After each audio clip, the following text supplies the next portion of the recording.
मैंने देखा है पाप भी करते हैं, ड्रिंक भी करते हैं, है ना, बहुत कुछ उल्टे सीधे काम भी करते हैं, जाके प्रभोज में महीने वाले दिन खड़े हो जाते हैं कि 2 में प्रभोज। पास्टर को तो नहीं पता है किसने क्या किया महीने में, लेकिन परमेश्वर को पता है इसने क्या किया है। पास्टर नहीं देख रहा है लेकिन परमेश्वर देखा है उसको। पास्टर तो दे देगा उसको प्रभोज में लेने के लिए आ गया, वो तो दे देगा, लेकिन जो गलत गुप्त में उसने पाप किया, जो उसने ड्रिंक करके अपनी देह को खराब किया, क्वेश्चन साहब कहता है क्या तुम नहीं जानते तुम्हारी देह परमेश्वर का मंदिर है और यदि तुम इसे नाश करोगे तो मैं भी तुम्हें नाश करूंगा। तो जो व्यक्ति पाप करके गुनाह करके दारू पी के, है ना, और जो प्रभोज में से लेता है या प्रभु की मेज में से खाता है पीता है, तो उस पर क्या हो जाता है, दंड की आज्ञा हो जाती है मेरे प्रियो। उसके शरीर बीमार रोगी हो जाता है, उसके शरीर में बीमारियां लग जाती हैं।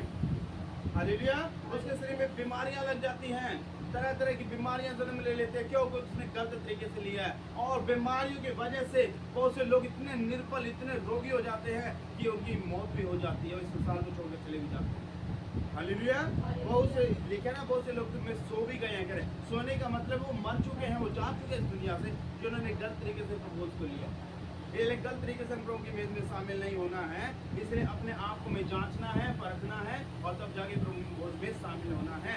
अगले आज बढ़ते हैं स्पष्ट लिखा है, यदि तुम अपने आप को जांचते परखते तो तुम्हारे ऊपर दंड की आज्ञा ना होती है। हालेलुया, यदि तुम अपने आप को जांचते और परखते तो तुम्हारे ऊपर दंड नहीं आता। हालेलुया, लेकिन प्रभु में दंड देकर हमारी प्रार्थना करते इसलिए कि हम संसार के समान दोषी न ठहरें।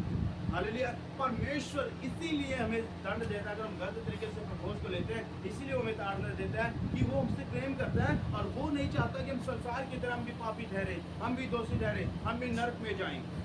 वो नहीं चाहता, वो चाहता है हर एक व्यक्ति विश्वास करे, मन फिराए, तौबा करे, परमेश्वर विश्वास करे, अपना जीवन प्रभु को दे, बपतिस्मा ले, तौबा करे और प्रभु में शामिल हो, ताकि उसको अनंत शांति, अनंत जीवन मिले। हालेलुया, सदा का जीवन मिले जो कभी ना खत्म होने वाला है। और वो जीवन कब मिलेगा? जब हम इस शरीर को त्याग कर हम स्वर्ग में जाएंगे, वो सदा का हमेशा का जीवन हमें मिलेगा, जो जहाँ कभी भी हम मरते नहीं है। हालेलुया, तो मेरे प्रियो, प्रभु भोज में शामिल होने से पहले अपने आप को जांच ले, परख ले कि तुमने कोई गलती तो नहीं की, तुमने कोई गुनाह तो नहीं किया। अगर जाने अनजाने में हुआ तो प्रार्थना करें परमेश्वर से, प्रभु से एक दिन पहले प्रार्थना करें, रात को, अगले दिन सुबह उठकर फिर प्रार्थना करें, फिर सुबह तक भोज में शामिल, ताकि तुम पर दंड की आज्ञा नहीं, तुम पर आशीषों की आज्ञा हो। हालेलुया, तुम बीमारियां, शरीर में बीमारियां लेने के लिए प्रभु ने नहीं चुना, आपके शरीर को बीमारी से आजाद करने के लिए प्रभु ने चुना।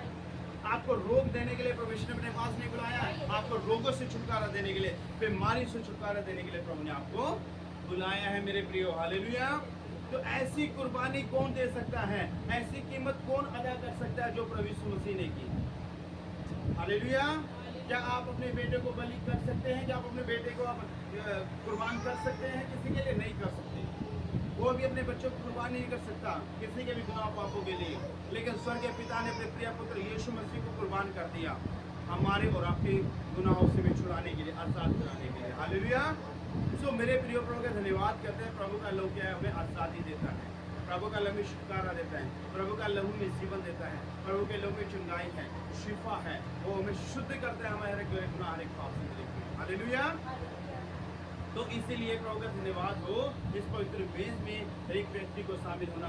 इसके बहुत सारे फायदे हैं पवित्र मेज में शामिल होने के, बहुत सारे फायदे हैं। नेक्स्ट टाइम फायदे भी बताएंगे आपको, बहुत से फायदे हैं।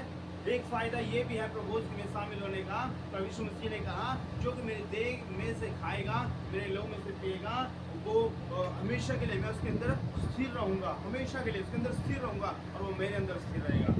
हालेलुया, यदि परमेश्वर हमारे अंदर स्थिर रहेगा, प्रभु यीशु मसीह ने कहा जीवन की ज्योति में, संसार की ज्योति में, जो संसार की ज्योति प्रभु यीशु मसीह, जो ज्योति हमारे जीवन में आएगी, हमारे जीवन से अंधकार खत्म हो जाएगा, वो अंधकार चला जाएगा जो शैतान ने फैलाया हुआ आपके जीवन में, वो अंधकार आपके जीवन से हट जाएगा, क्योंकि वो जीवन की ज्योति संसार की ज्योति आपके जीवन में आ चुकी है। यानी कि प्रभु यीशु मसीह जब आपके जीवन में होगा तो आपके जीवन में शैतान टिक नहीं सकता, अंधकार की शक्तियाँ टिक नहीं सकती, जादू टोने के बंधन टिक नहीं सकते, कोई दुष्ट आत्मा आपके घर में, आपके जीवन, आपके शरीर में टिक नहीं सकती।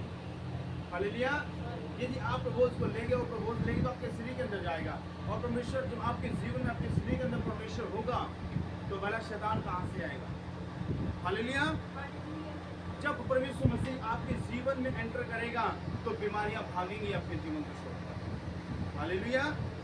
बीमारियां भागेंगी आपके जीवन को छोड़कर, आपके शरीर को छोड़कर, आपकी बॉडी को छोड़कर। आपके शरीर में यदि कोई बीमारियां हैं, परमेश्वर का लहू उस बीमारी से आपको आजादी देता है, छुटकारा देता है। इसलिए भी प्रबोध में शामिल होना एक व्यक्ति को जरूरी है। हालेलुया। प्रबोध को लेने से परमेश्वर ने कहा अनंत जीवन तुम्हें दूंगा।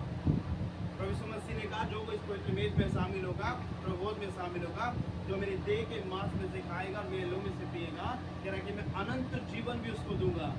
अनंत जीवन मिलेगा उस व्यक्ति को जो प्रबोध में शामिल होता है। और वो अनंत जीवन सदा का जीवन है, हमेशा का जो कभी ना खत्म होने वाला। यानी जब तक प्रभु यीशु मसीह का दूसरा आगमन नहीं होता, हमें तब तक ये करते रहना है। और जब प्रभु यीशु मसीह का दूसरा आगमन होगा, वो अपनी निष्कलंक दुल्हन को लेने के लिए आएगा, कलीसिया को लेने के लिए आएगा, और जो लेकर जाएगा अपने लोगों को, निष्कलंक दुल्हन को लेकर, कलीसिया को लेकर जाएगा, विश्वासियों को लेकर जाएगा, तो स्वर्ग में उन्हें अनंत जीवन यानी कि सदा का जीवन, जो कभी ना खत्म होने वाला जीवन, जो कभी ना नाश होने वाला जीवन, जिसका कभी अंत ही नहीं होगा, जिसकी कभी मृत्यु ही नहीं आएगी, वो सदा का जीवन परमेश्वर में देगा, जो पवित्र मेज में शामिल है।